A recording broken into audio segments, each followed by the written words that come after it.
بسم اللہ الرحمن الرحیم۔ السلام علیکم ورحمۃ اللہ وبرکاتہ۔ الحمد للہ وکفی وسلام علی عبادہ الذین اصطفی، اما بعد۔ حاضرین و ناظرین، یہ درس نمبر 1785 ہے اور آج سورۃ الزمر کی 2 آیتوں کی تلاوت اور تشریح کی جائے گی، آیت نمبر 21 اور 22، 21 and 22۔ چلیے سب سے پہلے ہم ان 2 آیتوں کی تلاوت کرتے ہیں، لفظی ترجمے اور ترجمے کے بعد تشریح کرتے ہیں۔ اعوذ باللہ من الشیطان الرجیم، بسم اللہ الرحمن الرحیم۔ ألم تر أن الله أنزل من السماء ماء فسلكه ينابيع في الأرض ثم يخرج به زرعا مختلفا ألوانه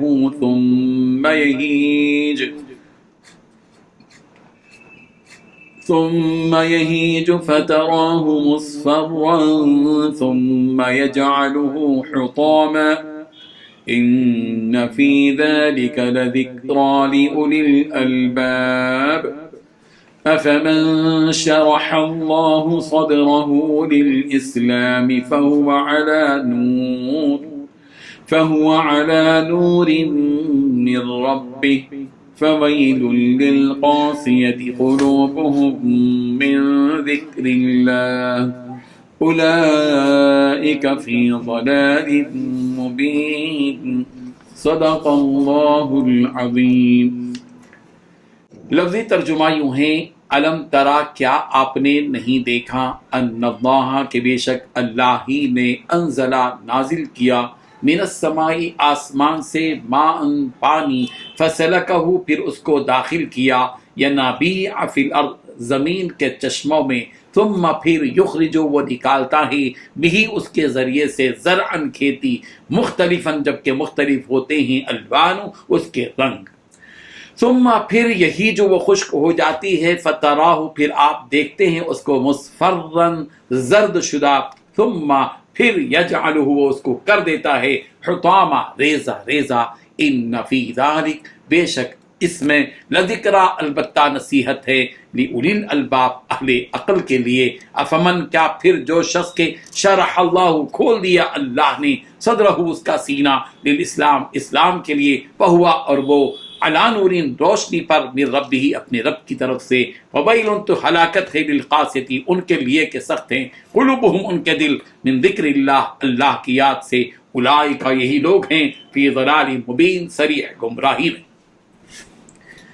ترجمہ یوں ہے، کیا تم نے نہیں دیکھا کہ اللہ نے آسمان سے پانی اتارا، پھر اسے زمین کے سوتوں میں پرو دیا، پھر وہ اس پانی سے ایسی کھیتیاں وجود میں لاتا ہے جن کے رنگ مختلف ہیں، پھر وہ کھیتیاں سوکھ جاتی ہیں تو تم انہیں دیکھتے ہو کہ پیلی پڑ گئی ہیں، پھر وہ انہیں چورا چورا کر دیتا ہے۔ یقیناً ان باتوں میں ان لوگوں کے لیے بڑا سبق ہے جو عقل رکھتے ہیں۔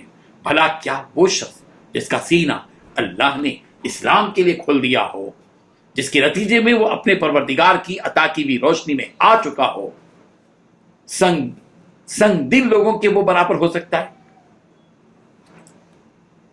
یہ ایک بات یاد رکھو، ہاں، بربادی ان کی ہے جن کے دل اللہ کے ذکر سے سخت ہو چکے ہیں، یہ لوگ کھلی گمراہی میں پڑے ہوئے ہیں۔ ان 2 آیتوں میں 10 باتیں بیان کی گئی ہیں۔ پہلی بات، کیا تم نے نہیں دیکھا کہ اللہ تعالیٰ نے آسمان سے پانی اتارا؟ دوسری بات، پھر اسے زمین کے سوتوں میں پرو دیا۔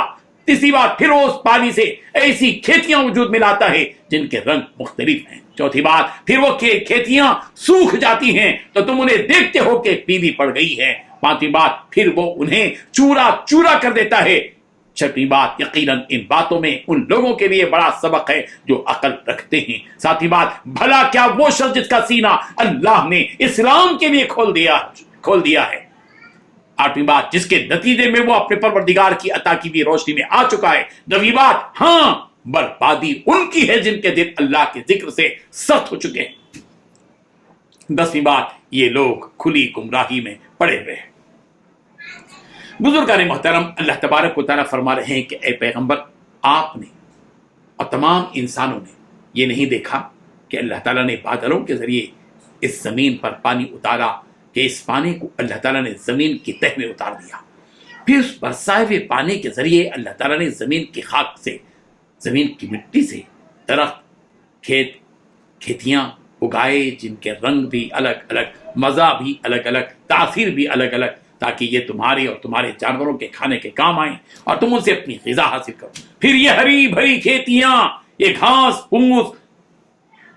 پھوس میں تبدیل ہو جاتی ہے، آج ہری ہے، سرسبز و شاداب ہے، ایسے معلوم گرینری ہے، بالکل ہریالی، سرسبز و شاداب، مگر 8-10 مہینے کے بعد گھاس پھوس میں تبدیل ہو جاتی ہے، پیلی پڑ جاتی ہے، ہواؤں کے ذریعے بکھر جاتی ہے کہ اب تم اس سے کچھ فائدہ بھی حاصل نہیں کر سکتے۔ بس ایسا ہی معاملہ انسان کی زندگی کا ہوتا ہے کہ پہلے وہ اپنی ماں کے پیٹ میں جنم لیتا ہے اور پھر بڑا ہو کر جوانی کی تازگی میں قدم رکھتا ہے، زندگی کا لطف حاصل کرتا ہے، پھر اس پر ایک وقت ایسا آتا ہے کہ وہ بوڑھا ہو جاتا ہے۔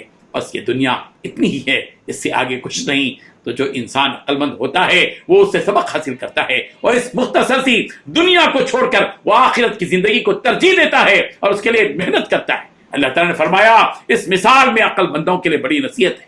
سورہ کہف کی آیت نمبر 45 میں ہے، وَاضْرِبْ لَهُمْ مَثَلَ الْحَيَاةِ الدُّنْيَا كَمَاءٍ أَنزَلْنَاهُ مِنَ السَّمَاءِ فَاخْتَلَطَ بِهِ نَبَاتُ الْأَرْضِ فَأَصْبَحَ هَشِيمًا تَذْرُوهُ الرِّيَاحُ وَكَانَ اللَّهُ عَلَى كُلِّ شَيْءٍ مُقْتَدِرًا۔ اے پیغمبر، آپ انہیں دنیاوی زندگی کی مثال دیجیے کہ وہ ایسی ہی ہے جیسے کہ ہم نے آسمان سے پانی برسایا تو اس کا سبزہ خوب گھنا ہو گیا، پھر وہ ایسا ریزہ ریزہ ہوا کہ اسے ہوائیں اڑا لے جاتی ہیں، اور اللہ تعالیٰ ہر چیز پر مکمل قدرت رکھتا ہے۔ یہ جو مثالیں اللہ تبارک و تعالیٰ نے بیان کی ہیں، ان سے وہی انسان سبق حاصل کرتا ہے جس کے سینے کو اللہ تبارک و تعالیٰ نے ہدایت کے لیے کھول دیا ہو۔ تو جس کا سینہ ہدایت کے لیے کھل جاتا ہے تو اس میں ایمان کی روشنی داخل ہوتی ہے اور وہ ہدایت والا بن جاتا ہے۔ اس کے برخلاف جس کا سینہ سخت ہوتا ہے اس میں ایمان کی روشنی داخل ہوتی ہے، اس کے دل میں ایمان کی روشنی داخل نہیں ہوتی اور وہ ہدایت کو نہیں پا سکتا، اور جو ہدایت نہیں پاتا وہ ہلاکت اور تباہی میں پڑ جاتا ہے اور گمراہی کے دلدل میں پھنس جاتا ہے جہاں سے اس کا نکلنا ممکن نہیں ہوتا۔ تو جس کا سینہ اسلام اور ایمان کی روشنی کے لیے کھل جاتا ہے وہ تو جنت میں جائے گا، اور جس کا سینہ سخت ہو جاتا ہے اس میں ایمان داخل نہیں ہو پاتا تو وہ جہنم میں چلا جائے گا۔ اور یہ حقیقت ہے کہ جنتی اور جہنمی دونوں کبھی برابر نہیں ہو سکتے، کیونکہ جنتی تو عیش و عشرت میں ہوگا اور جہنمی عذاب اور کرب میں ہوگا۔ حاتم بن مسعود رضی اللہ عنہ سے مروی ہے، نبی رحمت صلی اللہ علیہ وسلم نے یہ آیت فمن شرح اللہ صدرہ للاسلام فهو على نور من ربی پڑھی تو ہم نے عرض کیا یا رسول اللہ دل کا کھلنا کس طرح ہوتا ہے؟ پیارے پیغمبر صلی اللہ علیہ وسلم نے فرمایا جب نور دل میں داخل ہوتا ہے تو وہ کھل جاتا ہے اور کشادہ ہو جاتا ہے۔